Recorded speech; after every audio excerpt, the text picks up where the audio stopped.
Tony, that's about as good as you can draw it up pitching-wise, right?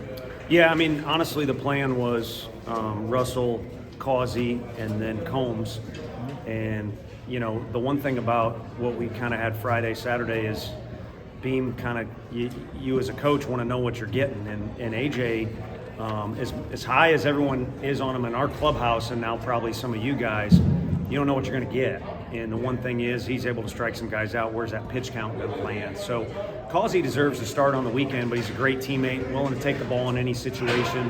And Combs is a guy we trust at the end of the game. So that was the plan. But, yeah, it worked out better, and part of it was good defense and good offense to help those guys too. You mentioned the excitement of AJ in the clubhouse. What have you seen evolution-wise with this stuff? You know, he's put on weight. That's a big thing.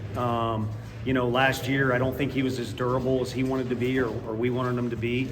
But also as a freshman too, just kind of the natural progression of the off-speed increasingly getting better, able to slow the game down a little bit, although I think he's pretty special in the mentality category, and physically getting stronger. I mean, Coach Q is responsible for a lot of things, whether it be Oppo home runs, or him getting in the position that he is to throw the ball the way he did tonight. What about the other AJ? What was he doing so well, and especially bouncing back from that triple he gave up?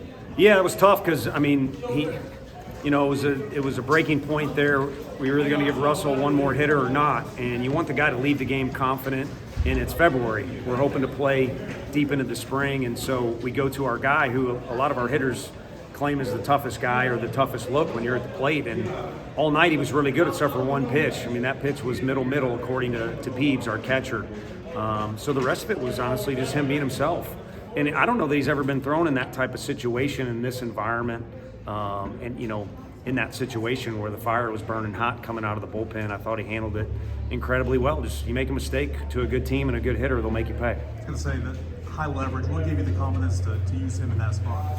Again, I think if you were just to map out who deserves or, you know, who could be a weekend starter for you, I think he's one of those guys in the conversation for the coaches, the pitchers, and also definitely the hitters, because they just feel like it's clearly a different look. But most guys that throw from down there don't throw quite as hard.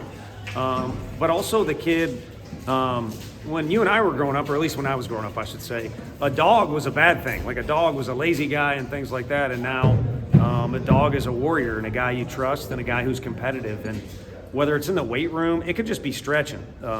He's got some dog in him, not just according to me, but to some of his teammates too, in a good way. Kind of the Michael Jackson bad thing. Or never shouldn't have said that name. Billy Amick looked really good at the ball hard tonight. What would you see from him? Yeah, it's good to see him wearing our orange. He's really strong and really physical. And again, Q was kind of teasing him the other day.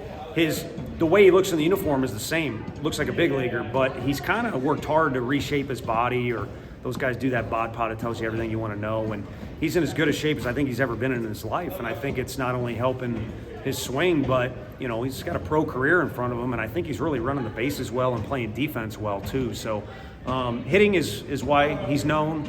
But I think what's great is the other attributes or other parts of his game have really gotten strong as well. What'd you think when AJ made that double play there in the seventh?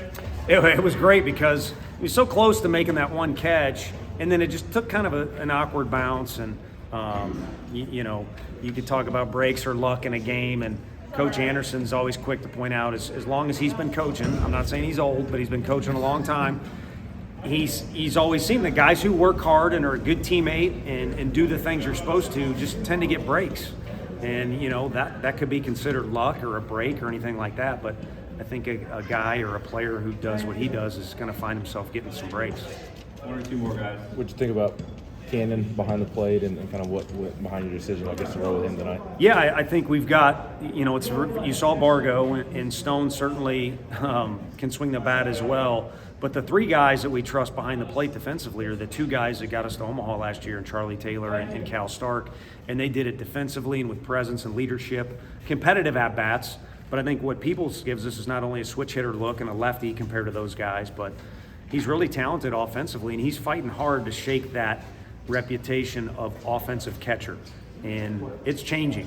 It's literally changing every day. You saw a drastic change in the fall, but right now there's incremental improvement too. So we trust him in any situation, and same goes for those other two guys. How much have you seen him grow defensively back there behind the plate? It just looks different. I mean, that's kind of a hard thing to say. And Coach Elander puts those guys through the meat grinder in the fall, so I think that's why it looked so different. Nashville was our second fall game. The attendance was incredible. It was a fun environment. But I think literally the number one thing we said we liked about it was the fact that Peebles looked so good behind the plate. Because early in the fall, he did not, just to be frank.